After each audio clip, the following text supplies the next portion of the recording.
The black ships arrive. Aboard them, Psykers are chained, tested, and broken. Some are doomed, some survive, but none escape unchanged. This is what it's like to be one of them. October 17th, 998 M41. Segmentum Solar. The void swallows everything. The stars outside flicker like dying candles, and then the black ship comes. It does not arrive like an ordinary vessel. It is a shadow against the void, darker than night itself, heavy with dread. Its vast prow cuts through the darkness like the blade of judgment. It does not signal. It does not plead for docking rights. Its presence alone demands silence and obedience. Worlds know what it means when the black ship comes. On the surface of the hive city of Gethsemane, tens of thousands fall to their knees as its silhouette eclipses the sun. Fear, awe, and whispered prayers ripple through the streets. The ecclesiarchy warns them often enough. When the black ships come, they are not to resist. To resist is to court annihilation. Inside the ship, however, the atmosphere is different. The air tastes of iron and incense. The corridors are lined with heavy sigils of warding, etched into adamantium bulkheads centuries old. The lights are dim, deliberately dim, for bright light only agitates the minds of the condemned. Every sound is muffled, as though the ship itself is wrapped in layers of silence. And chained within the central holds, thousands of Psykers wait. You are one of them. Your wrists ache under the bite of hex steel shackles. Each link of the chain is etched with anti-psychic wards that burn when you struggle. Your head is shaven, marked with a crude tattoo of your collection batch. The air is thick with sweat, with terror, with the faint smell of ozone that follows uncontrolled psychic bleed. Every few minutes, someone cries out, not from pain inflicted, but from the torment of their own mind breaking under its own unnatural power. The black ships do not speak to the Psykers they collect. There is no explanation, no attempt at comfort. You are cargo, nothing more. The crew are silent sisters, adeptas of the sisters of silence. They glide through the rows of chained Psykers like specters, their presence a suffocating pressure that crushes thought. You do not need to be told what they are. You feel it. When one passes near, your connection to the Imperium is drowned. Your thoughts shrink into themselves. The whispers in your mind, once constant, fall into smothered silence. Relief and terror mix, for when they are gone, the whispers always return. Rumors spread fast among the chained. No one whispers about escape. Escape is impossible. Instead, they whisper about what awaits. That half of those aboard will never leave Terra's orbit alive. That some are burned out in rituals of soul cleansing.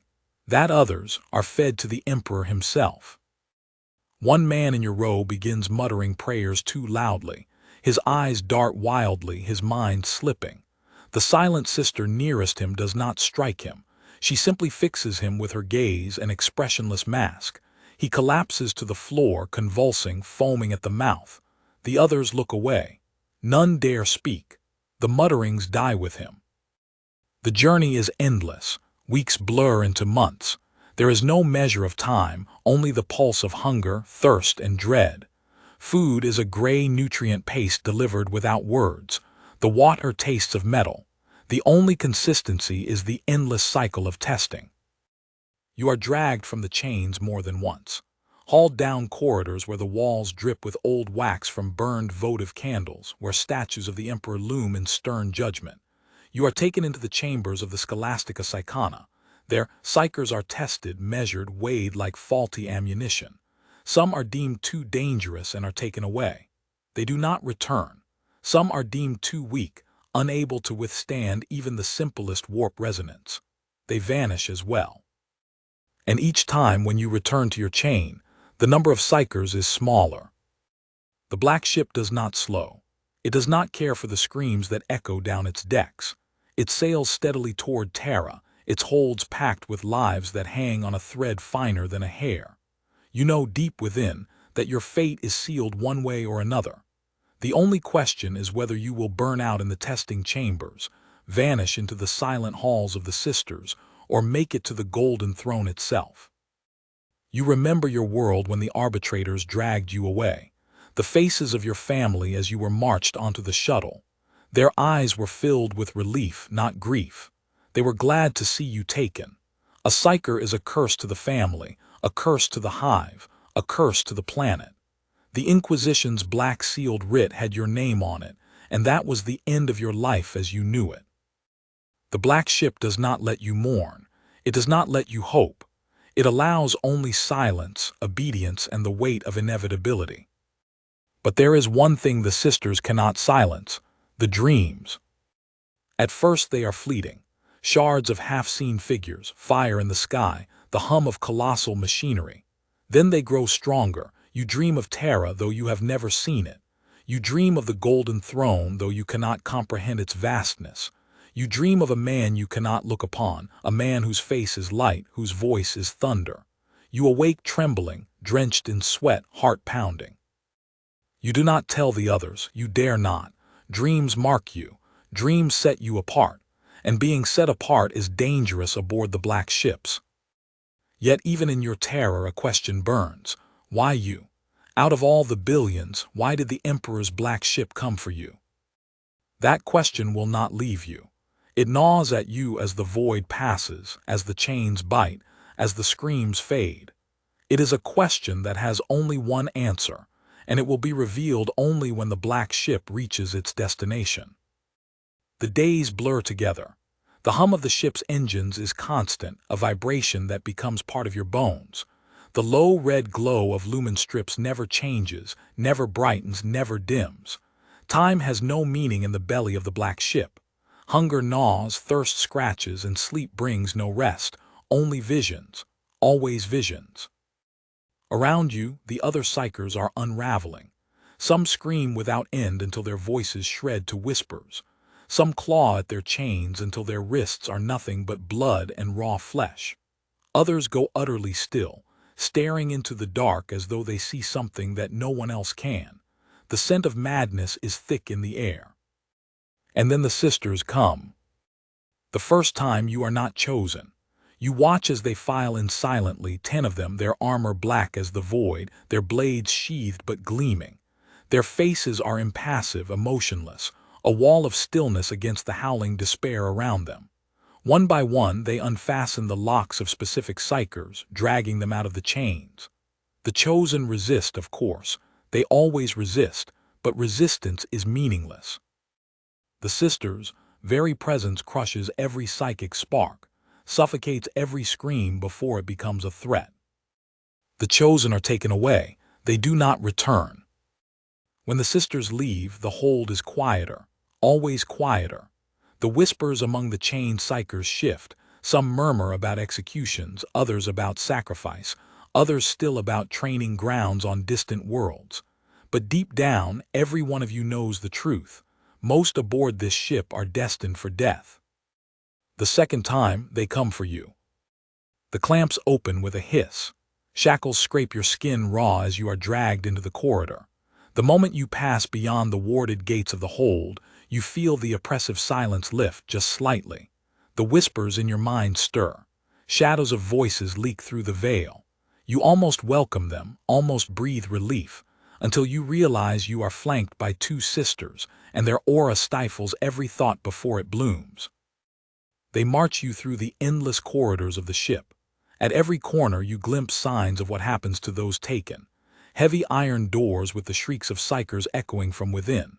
Statues of the Emperor, arms outstretched in eternal judgment. And once, just once, you see it. A procession of corpses, wrapped in white cloth, carried out of the testing halls. Their faces are uncovered, pale and bloodless. Each one wears an expression frozen in terror. Your destination is a chamber bathed in pale green light. The air tastes of ash and copper. Wards burn across every surface, covering the walls, ceiling, even the floor beneath your feet. In the center of the chamber stands a man in robes of midnight blue, trimmed with silver. His eyes glow faintly, an unnatural sheen that tells you he is not a sister. He is a Psyker. He smiles at you, but it is not a warm smile. It is the smile of a man dissecting a specimen. "Another one," he says, his voice smooth and calm, his words echoing unnaturally in your skull. Let us see what you are. The sisters release you, though your shackles remain. You stand unsteady, weak from hunger, your legs trembling. The man raises his hand, and suddenly your mind is no longer your own. Your vision twists. The chamber falls away. In its place you see fire, endless fire, a burning city screaming with millions of voices. Shapes move within the fire, shapes that are wrong, impossible, crawling things with too many eyes, too many mouths. You hear laughter. You hear 1,000 voices whispering your name. And then you are back. The chamber reasserts itself around you, but you are not whole. Sweat runs down your face, your body shaking. The man watches with interest. He makes a note on a slate, then gestures again. This time you are pulled deeper. You are standing on the edge of a void, staring into an abyss so vast it makes your soul shrink. Something stirs in the abyss, something enormous.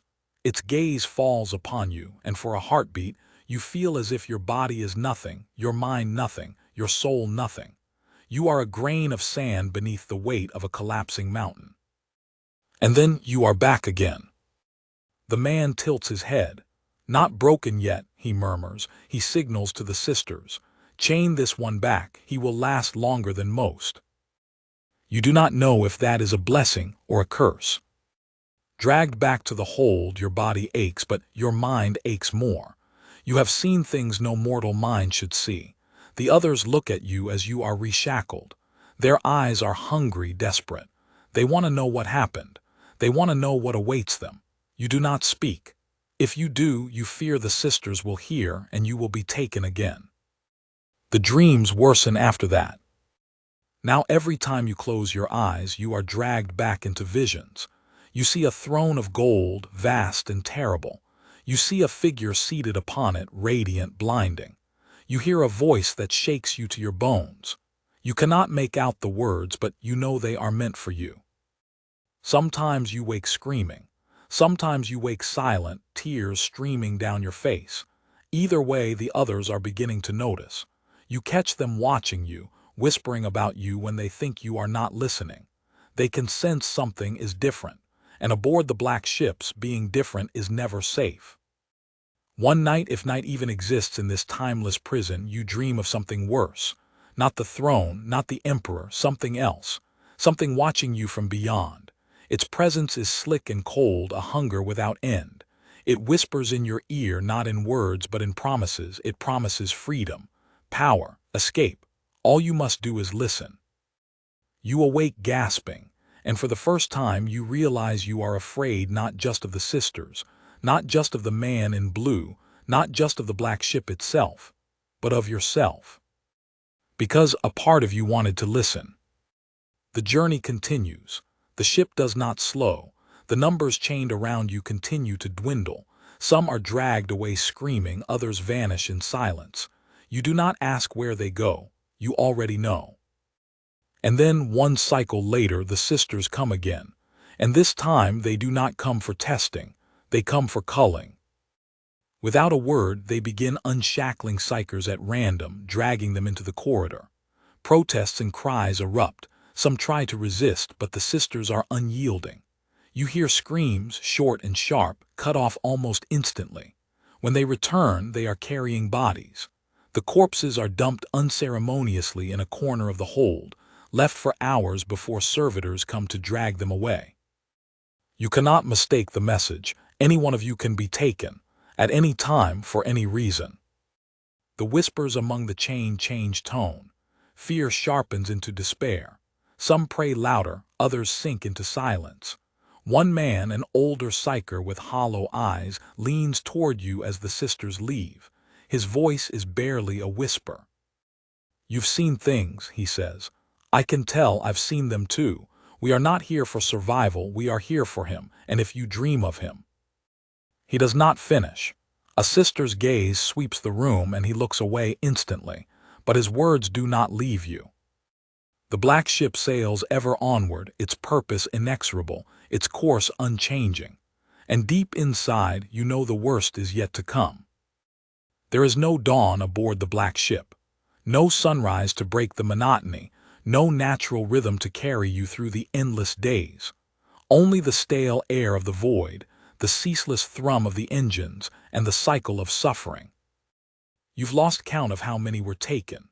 Rows once full are now half empty, gaps where men and women once sat.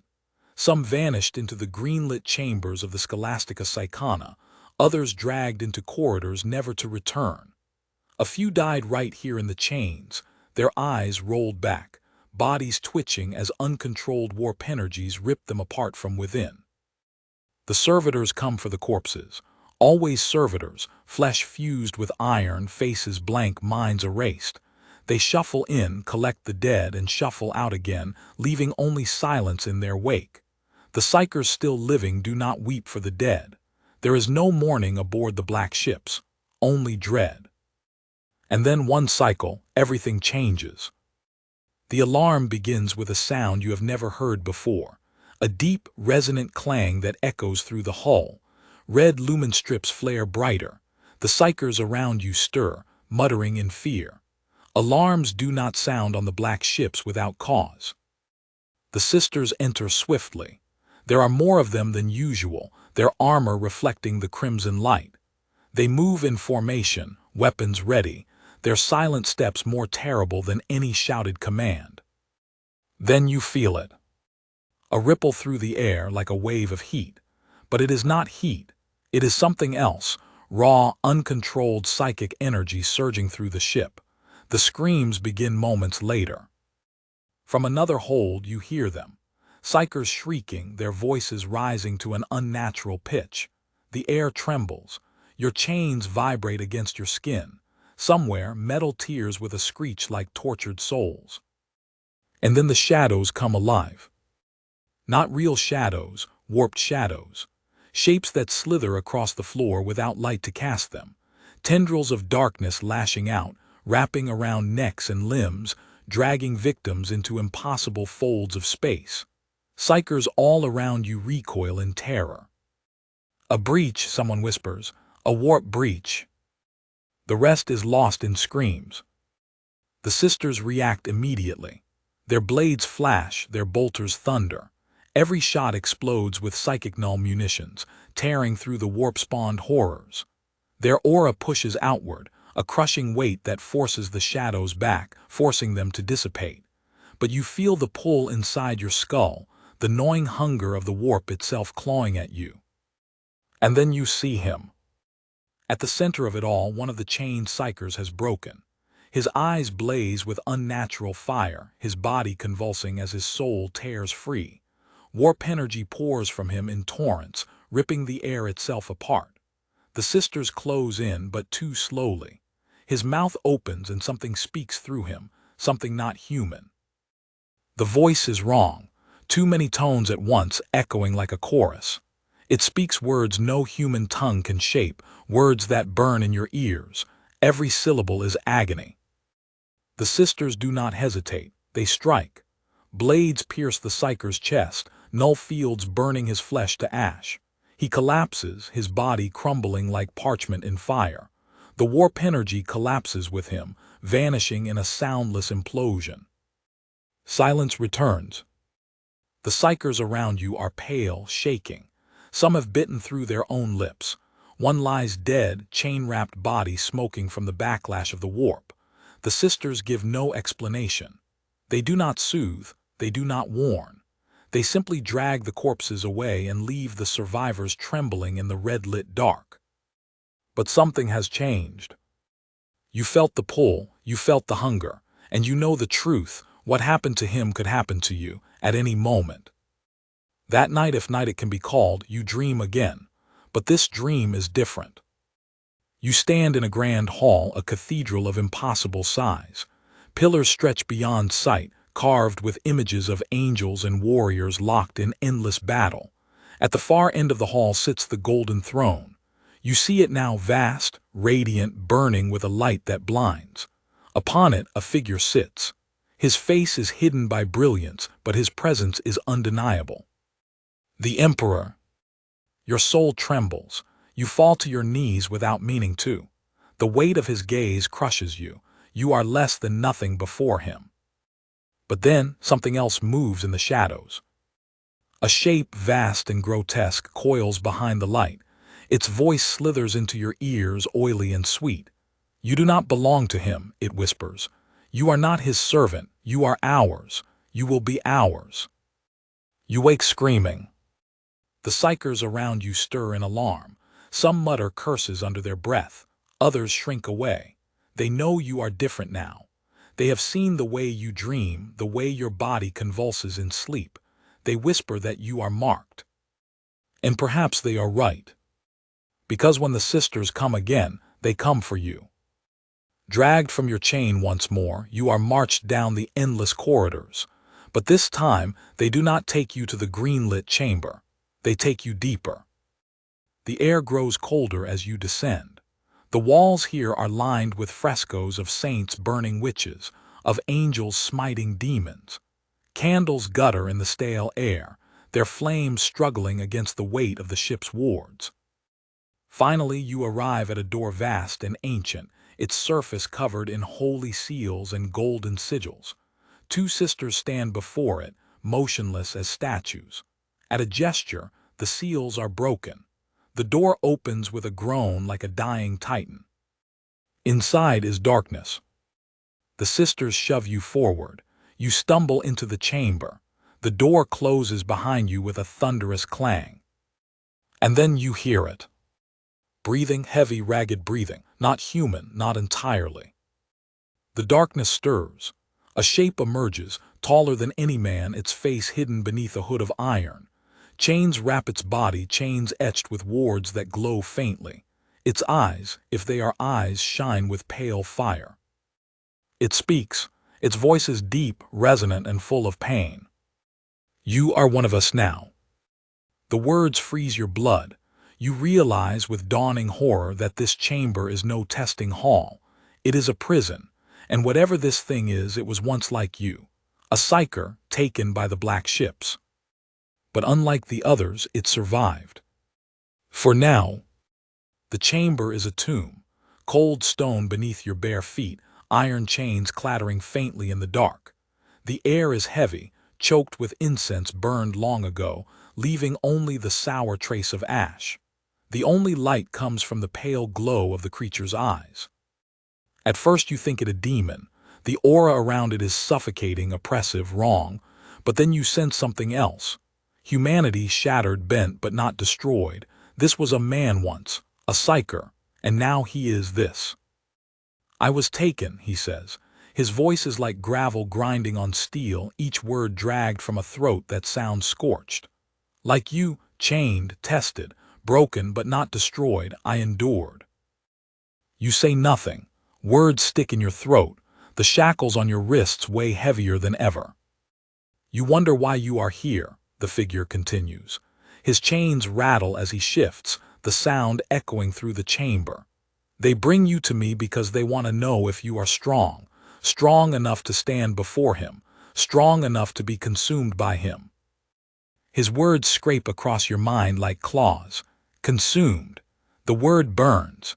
You've heard the rumors whispered in the holds, but to hear it spoken aloud chills your soul. The figure leans closer. You see his face at last, scarred, burned, the skin etched with warding sigils carved directly into the flesh. His lips are cracked, his teeth broken, but his eyes burn with unnatural fire. The Emperor does not save us, he growls. He uses us. Every soul aboard this vessel is a candle for his fire, and the brightest among us, the brightest are thrown into his flame. You recoil. The words feel like heresy.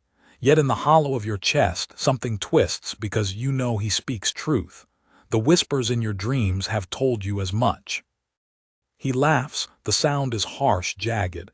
You've seen him, haven't you? In dreams, you felt his gaze. That is why they brought you here, because you are marked, because you are not like the others. The chains on your wrists burn suddenly, flaring with heat. You cry out. The man only nods. Yes, you feel it. The warp knows you, the Emperor knows you, and so do they. The door slams open behind you. Sisters flood in, silent and implacable. They seize you without a word, drag you back. You glance once over your shoulder at the chained man, but he only lowers his head, as though awaiting an execution that never comes. Back in the holds, you are thrown into your chain once more. The others stare at you. They sense something has changed. Whispers ripple through the rows, low and fearful. Some turn their faces away, unwilling to meet your gaze. Others look with envy, with hunger. You are different now. Marked. The dreams return stronger. One night you dream of Terra again. The golden throne towers before you, blazing with unbearable light. Around it, the chanting of 1,000 voices rises, a choir of agony. The air reeks of incense and blood. And upon that throne sits the Emperor, his form blinding, his presence crushing. This time you hear words. "You are mine." The voice cracks through your mind like thunder. You collapse in the dream, clutching your head, screaming silently. But the words do not relent. "You will burn for me." You awake gasping, chains biting into your flesh as you thrash. The Psykers around you shrink back. A woman chained nearby hisses through her teeth. "Marked," she spits. "Marked for the throne." From then on, the others avoid you. You are alone even in the crowded hold. Weeks pass. The numbers dwindle further, each day more vanish. The sisters come, the sisters take, and the hold grows quieter. The survivors are gaunt, hollow-eyed, trembling. But you, though weak, though starving, you feel the fire inside you growing. The dreams feed it. The whispers stoke it. The more the sisters take, the stronger your visions become. And then comes the test. Without warning, the alarms sound again. This time the sisters do not come for all. They come for you. Shackles released, arms seized, you are dragged through the halls once more. Past the green-lit chambers, past the warded doors, deeper still. The ship trembles faintly beneath your feet, as though the warp itself claws against the hull. You are brought into a chamber vast as a cathedral. Columns stretch upward into shadows. The floor is inlaid with golden sigils that glow faintly. At the far end stands an altar of black stone, and behind it waits the Psyker in midnight robes, the same one who tested you before. He smiles thinly. You've survived longer than most. The sisters shove you to your knees before the altar. The robed man circles you, studying you as though you were an insect pinned to a slate. "Your dreams mark you," he murmurs. "Your connection to the throne is strong, stronger than most we gather. That makes you valuable, but it also makes you dangerous." He gestures. The sisters step forward, placing their hands upon your shoulders. Their aura slams into you like a tidal wave, crushing, suffocating, silencing every psychic spark in your body. "Resist," the man commands. Your mind claws against the null field. Panic surges. The whispers in your head scream, some urging you to fight, others urging you to surrender. You feel your thoughts slipping away, your identity unraveling. You push back, reaching deeper into the fire that has been burning inside you since the dreams began. And then you feel it. A surge of power, hotter than flame, brighter than a star. It explodes outward from your soul, slamming against the sisters' aura. Their masks do not change, but you see it, the faintest falter, the smallest shift. For an instant, their silence wavers. The robed man's eyes widen. "Yes," he breathes. "Yes, you will do." The sisters release you. You collapse forward, gasping, your body trembling, your chains scorched where your power flared. The man kneels beside you, his glowing eyes alight with satisfaction. "You will not die here," he says softly. "Not yet. Your fate lies on Terra. But know this, every step you take, every breath you draw, brings you closer to the throne. And when you stand before him, you will see the truth of what you are." You are dragged away before you can reply. Back to the holds, back to the chains. The others do not speak to you now. They look at you with wide, fearful eyes. None dare meet your gaze for long. But inside, something is changing. The fire grows, the dreams intensify, and in the shadows of your mind the voices whisper louder than ever. Some call you chosen, others call you damned. You do not know which is true. But you know one thing, the black ship sails ever closer to Terra, and when it arrives, your fate will be sealed. Time loses its meaning on the black ship. You no longer measure days by meals or sleep, but by who vanishes next. The hold around you is a graveyard of absences, chains hanging loose where Psykers once knelt, shackles still smeared with dried blood, the echo of screams that once filled the air now replaced by a heavier silence. The survivors speak less and less. Eyes stare at the deck, hollow and sunken. You are no longer one of them. They can sense it, the fire that flickers behind your eyes, the way your chains burn faintly with ward light when you pass a sister. They do not whisper your name anymore. They call you marked. You've caught them making the sign of the Aquila when you shift in your sleep, as if to ward themselves. Your dreams have changed again. They are no longer glimpses of the throne or the emperor. Now they are corridors, endless corridors lined with iron and bone deeper and deeper into the earth. You walk them barefoot, feeling the stone grow warmer with each step. At the end is always a door you cannot open. Behind it is a sound, a heartbeat like the pounding of Titan's feet, louder and louder until it drowns everything. When you wake from these dreams, you are trembling, sweat pooling on the cold metal beneath you. It is on the 9th cycle after your testing that the black ship trembles again. This time it is not alarms that wake you, but a low, subsonic hum that vibrates through your skull.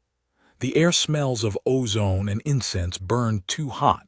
The other Psykers stir in unease. Then the sisters arrive. Not a squad this time, an entire phalanx. Their armor gleams under the dim lumen strips, their bolters and execution blades drawn. Behind them come the robed Psykers of the Scholastica Psychana, bearing rods of black metal capped with crystalline nodes that pulse faintly with restrained energy. The sisters stop at the threshold. One of the robed Psykers steps forward.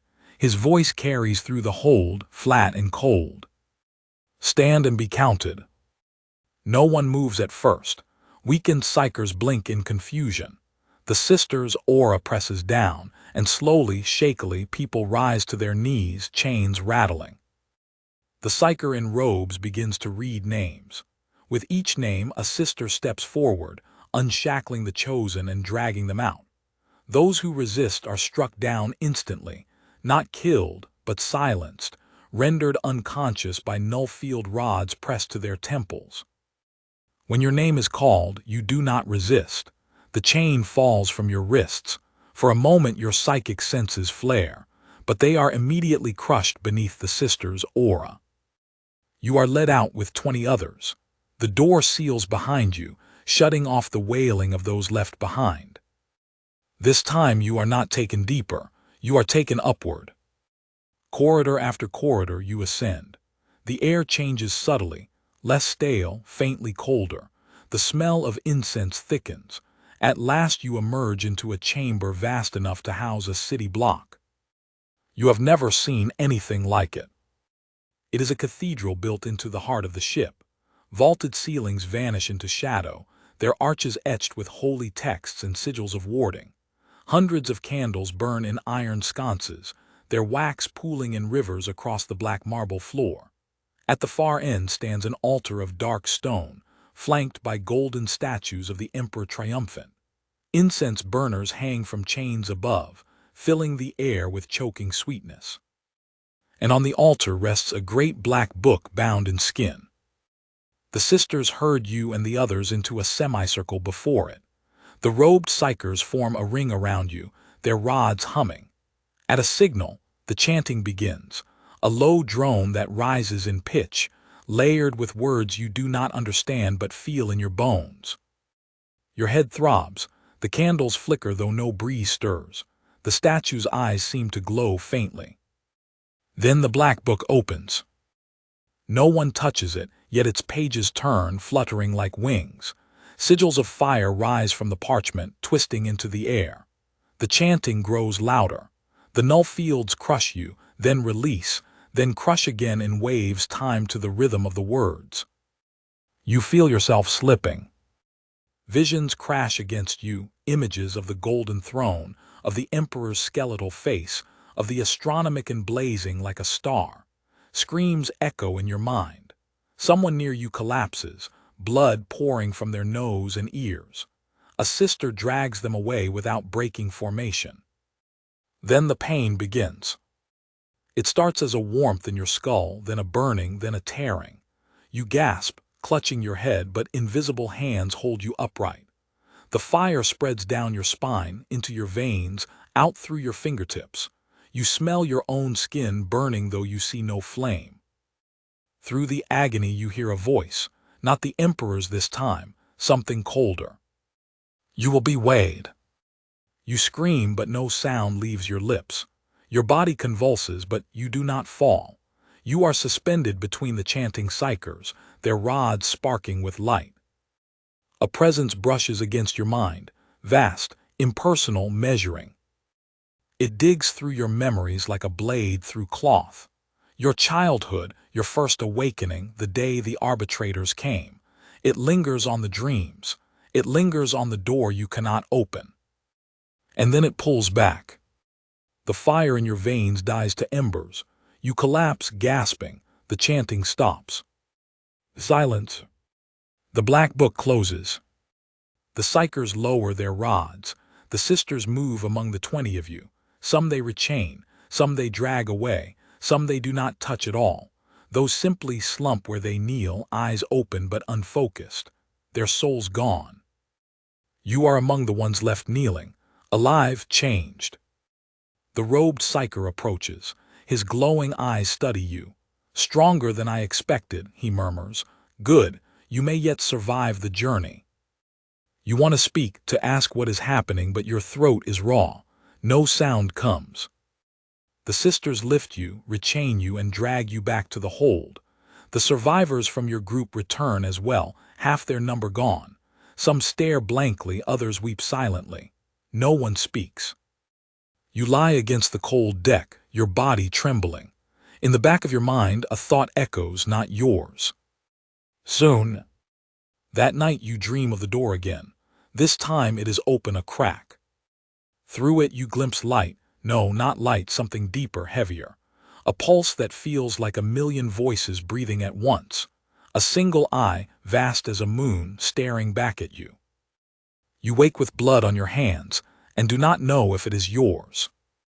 The black ship sails on, ever closer to Terra. The holds are nearly empty now. The air tastes of endings. The holds are nearly empty now.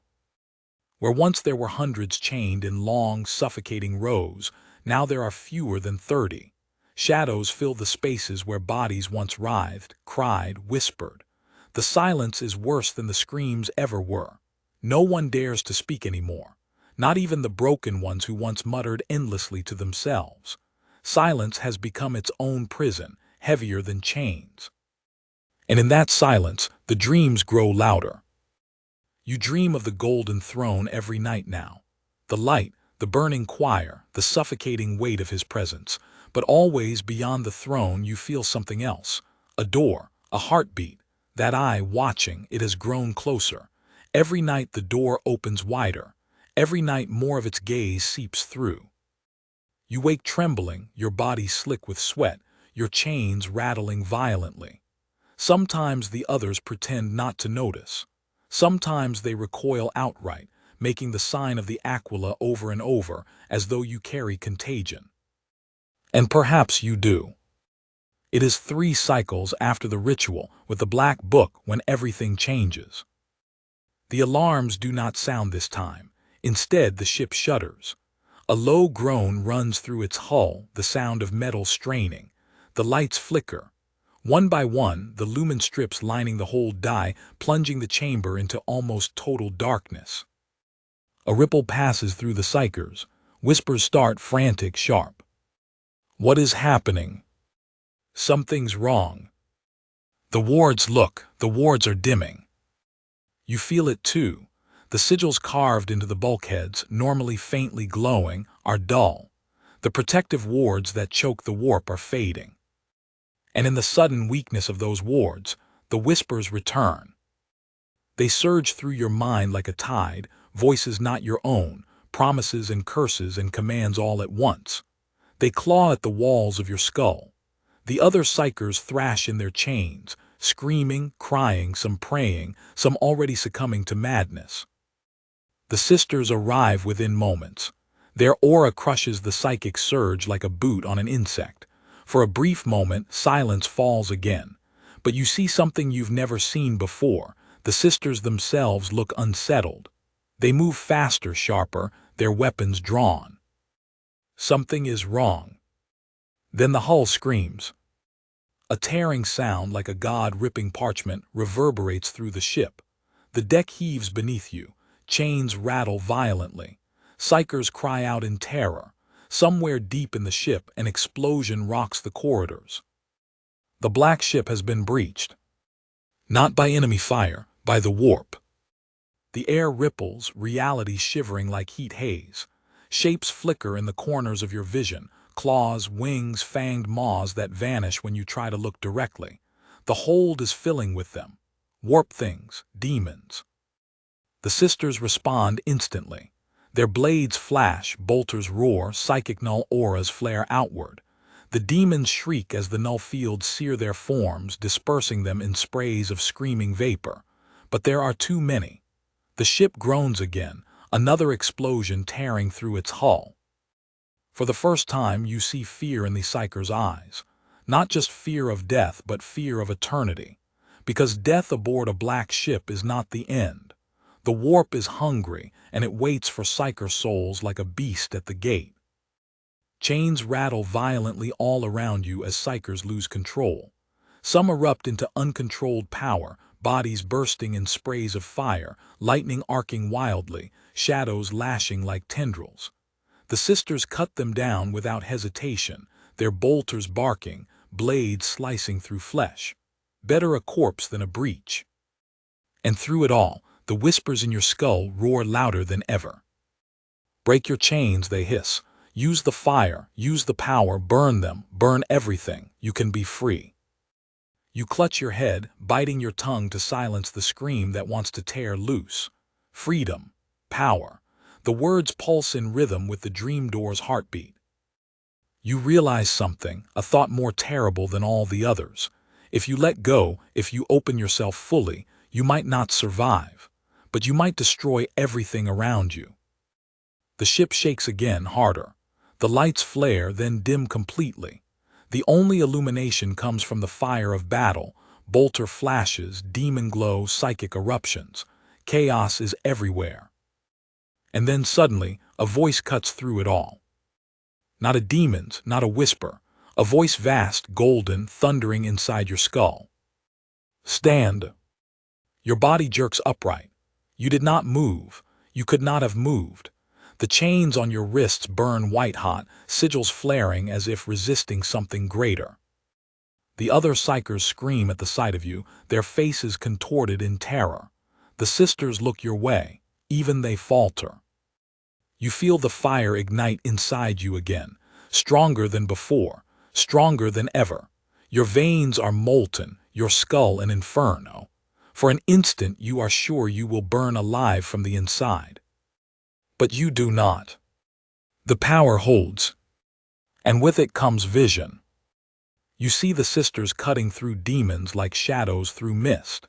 You see Psykers dying all around you, their souls ripped screaming into the warp. You see the robed Psykers of the Scholastica Psychana desperately reinforcing the wards, their black rods cracking under the strain. And beyond all of it, you see the ship's path. Terra, closer, always closer. The fire inside you wants release. Your skin trembles with it. The whispers are begging now, frantic, sweet. Open the door, just open it. The eye is waiting, freedom is waiting, we are waiting. But beneath their hunger, another voice lingers, the one that shook you in the dream. Stand, do not fall. Your knees buckle. Blood drips from your nose, your eyes. The world swims. The sisters are moving toward you, weapons raised, their silent judgment absolute. You know what they see, a Psyker unraveling, a potential breach, another liability to be purged. But you are not gone, not yet. With a will you did not know you possessed, you wrench the fire inside you back. You swallow it down, force it to heal. Every nerve in your body screams. The voices shriek in fury. The door in your dream slams shut, shaking the walls of your mind. And then silence. The sisters stop, their weapons lower. One tilts her head slightly, as if acknowledging something unseen. The demons fade, the warp surge collapses, the lights flicker back to life. The battle is over. The hold is half empty now. Corpses litter the floor, some torn apart by demons, others executed by the sisters. Of the 30 Psykers who remained, fewer than 10 draw breath, you among them. The sisters do not speak.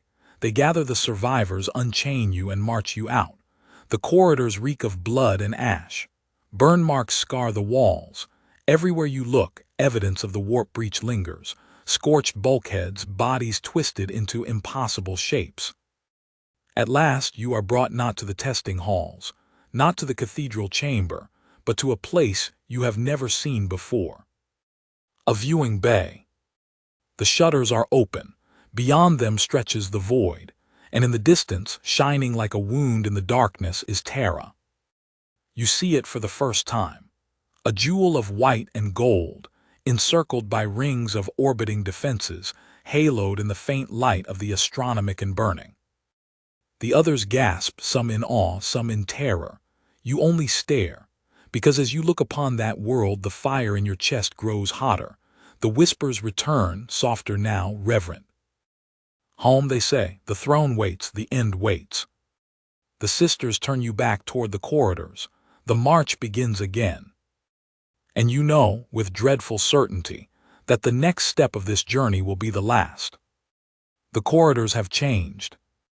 When you first boarded the black ship, its passageways were iron and rivets, dimly lit and choked with the stink of too many souls. Now, as the sisters march you deeper toward Terra, the metal shifts beneath your feet. The walls grow smooth, black marble replacing steel. Sigils etched in gold crawl across the surfaces like veins of living light. Incense burns from hidden vents, its smoke curling into shapes that resemble wings. Even the air feels different here, colder, heavier. Every breath tastes faintly of ashes and sanctity. You are not alone. The other survivors shuffle beside you, shackled still but silent, their eyes hollow from the breach. Of the hundreds who once filled the holds, only 8 remain now.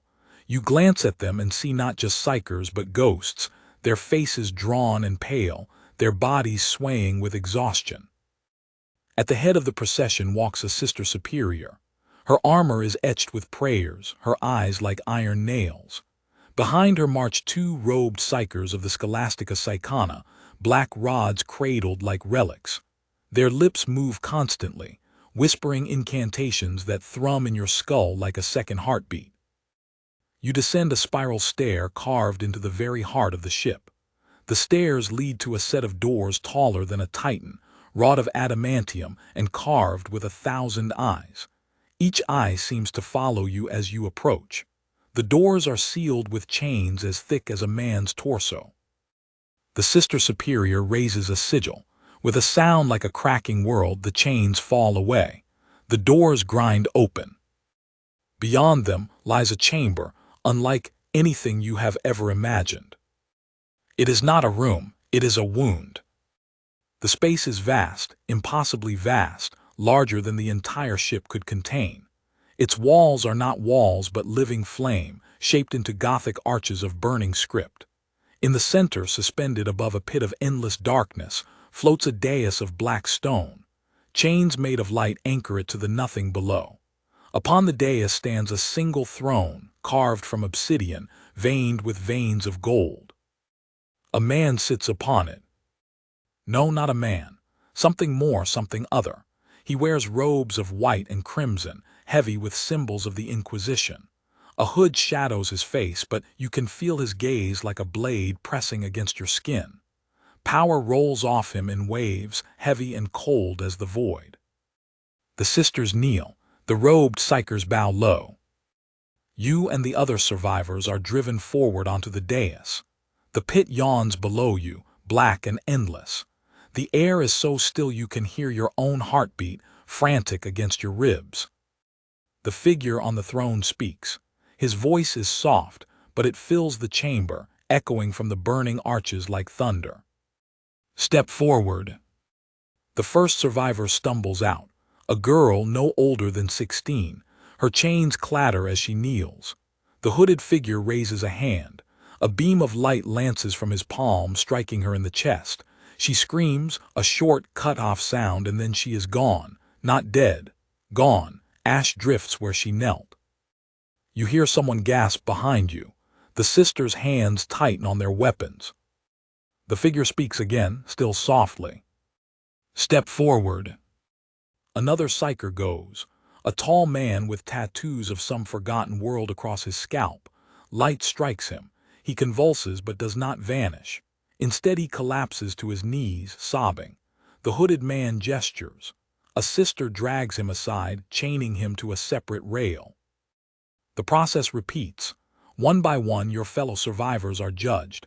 Some vanish like smoke, their souls consumed. Others are spared, their faces breaking into tears of terror or relief. You cannot tell what makes the difference. Strength, purity, fate. And then it is your turn. You step forward. Your knees nearly buckle under the weight of the gaze fixed upon you. The fire in your veins, the one that has burned hotter with every cycle, is a living storm now, thrashing against its cage. The whispers are silent. The door in your dreams is gone. The hooded figure lifts his hand.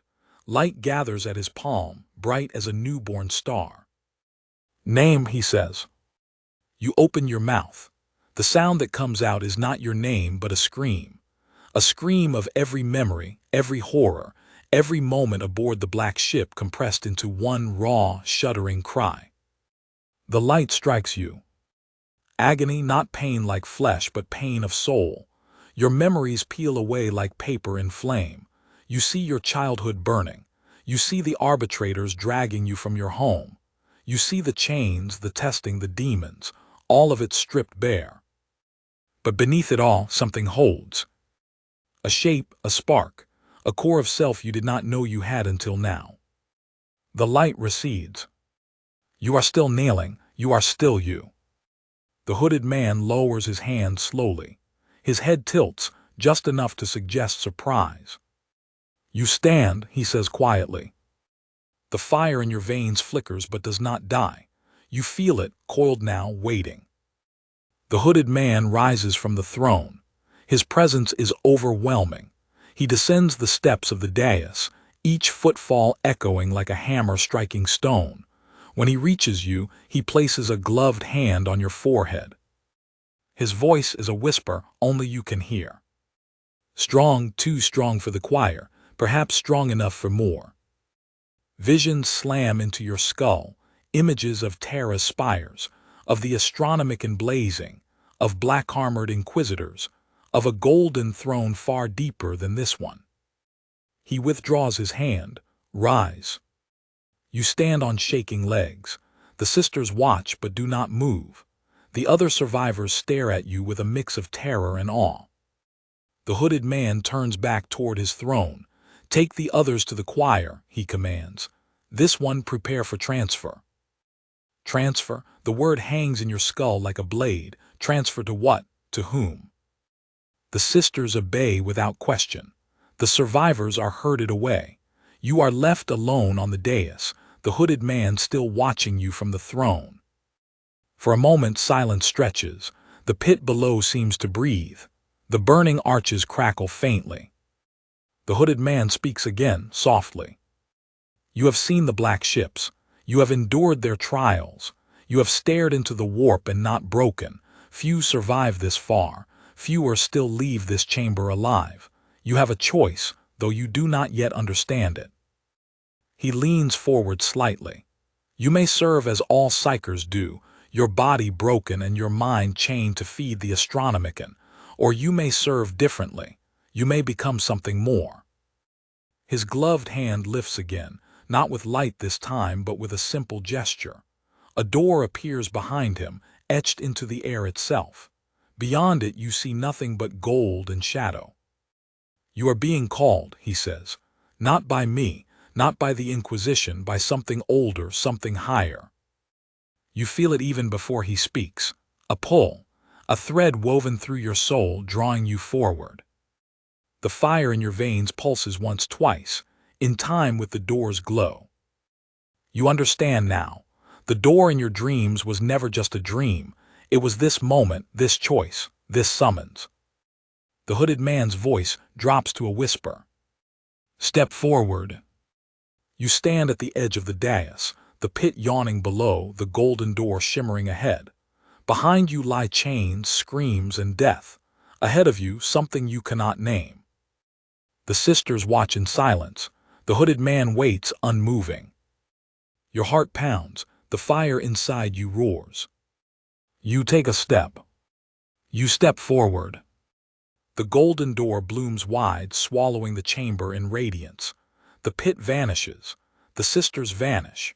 Even the hooded man upon his obsidian throne is gone, leaving only light, endless and blinding. For an instant you fear death has claimed you, that this is what it means to be burned away in the Emperor's fire. But the fire does not consume. It embraces. The agony you expected never comes.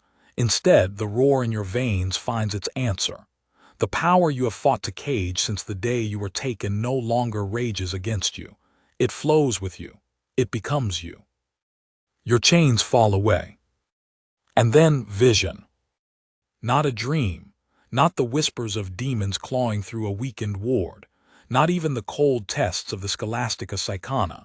This is clarity. You see Terra below, vast and white and golden, its spires piercing the clouds like needles of light. You see the palace sprawling for leagues, a continent of stone and sanctity, its walls carved with prayers, its gates taller than mountains. And deeper, far deeper, you see the throne. The golden throne. It towers vast beyond comprehension, a machine wrought not by human hands but by divinity itself. Its frame is gold, but not the gold of men, burning gold, searing gold, alive with fire. 1,000 cables snake from its heart, feeding into the Emperor's broken body. His form is a husk, a corpse animated by will alone. His flesh withered, his eyes sockets blazing suns, his hands skeletal claws resting upon the arms of his seat. You fall to your knees, not because you choose to, but because no human soul can stand before such magnitude. And yet he sees you. A weight heavier than stars presses into your soul, not cruel, not kind, simply absolute, the power that sustains the Imperium itself, the will that bends reality across the galaxy, turns its gaze to you. You hear nothing with your ears. The sisters, the Inquisitor, the burning chamber, all are gone. There is only him. And his voice, vast as the astronomic in itself, resounds inside your skull. You are fire. The words are not praise, not condemnation, they are truth. You will burn. Images explode through your mind, futures that might be, all painted in flame. You, bound to the choir, your body withered, your voice one of 10,000, your soul shredded thread by thread each time the astronomican blazes forth. You burn until nothing remains, your essence consumed to keep the beacon alight. You, collared and chained in black armor, marching beside the Ordo Hereticus, your power used to scour heresy from worlds, your eyes blindfolded, your tongue torn out, your hands dripping with the blood of those condemned. You, taken by the Black Sentinels, molded into an imperial-sanctioned Psyker, hurled into battlefields as a living weapon, your mind cracked by war until you are little more than a shell that kills at command. And another path, hidden, narrow, a shadow cut in gold, you see the sigil of the Inquisition. You see halls deeper than the palace where Psykers are shaped into blades sharper than any sword. You see yourself with eyes black as night, standing in the presence of Inquisitors, your will a weapon unleashed in silence. And one last image, terrible in its brilliance. You see yourself upon the throne, not sitting upon it but burning within it. Your body gone, your soul chained to the machine itself, your essence becoming part of the Emperor's eternal choir. Your scream is endless, but so is the light you cast. The visions shatter. You collapse forward, your palms striking cold stone. The golden light fades. You are back upon the dais. The hooded man is before you again, his hand raised. The sisters kneel as though nothing has happened. The pit yawns open below. The burning arches crackle. But you are not the same. The fire within you no longer thrashes. It coils patient, waiting. The hooded man lowers his hand. His hood tilts slightly, as though in acknowledgement. You have seen him, he says quietly, and you still stand. The sisters exchange glances. One murmurs a prayer under her breath. The hooded man rises. His voice echoes through the chamber. This one is chosen, not for the choir, not for the pyres, not for the chains. He points at you, his gloved finger steady. This one is for the throne's will. Prepare them. You do not move as the sisters approach. Your body is numb, your soul still blazing from the encounter. Chains are fastened again, but they feel lighter, meaningless. Nothing could bind what now lives inside you. You are led away from the dais. The other survivors are gone, sent to the choir, perhaps their fate sealed. You do not see them again. Corridors twist, doors open and close. You are taken deeper, ever deeper, until the air grows thin and the light grows dim. Here, even the sisters whisper their prayers more often. Here, the walls weep with condensation that tastes faintly of iron and incense. At last, you reach a chamber smaller than the cathedral, but no less terrible. It is circular, its walls lined with thrones of black iron. Upon each sits a psyker. Some are still, some twitch. Some scream ceaselessly, their voices raw. Tubes and wires feed into their flesh, siphoning their essence into a central pillar of light that pierces the ceiling and vanishes above. The Astronomicon. This is its root, not the beacon itself, but the countless lives that fuel it. You understand now. This is what the black ships were always for, not punishment, not judgment, fuel. The sisters guide you past the screaming thrones, past the broken psychers, past the despair. You are not placed among them. Instead, you are taken to a smaller chamber at the edge. A single chair waits, not iron but gold-veined obsidian. You sit. The robed psychers raise their rods. Sigils flare in the air, burning brighter than suns. The chair clamps around your arms, your legs, your skull. You do not resist. You could, perhaps, but you do not. Because now you know. This was always your path. The fire inside you surges one final time, filling every nerve, every thought. And then silence. You are gone. Not dead, not destroyed, but given. Your eyes close. When they open again, they do not open in flesh. They open in the light. And in that light you see Terra blaze. You see ships across the void find their path. You see the beacon burning, eternal, endless, consuming, sustaining. You are part of it now. Your scream joins the 1,000 others, rising in a harmony of agony and worship. The black ships sail on. In their holds, new psychers scream in chains. New children dream of doors. New souls wait to be weighed. And above it all, the throne burns, always, forever.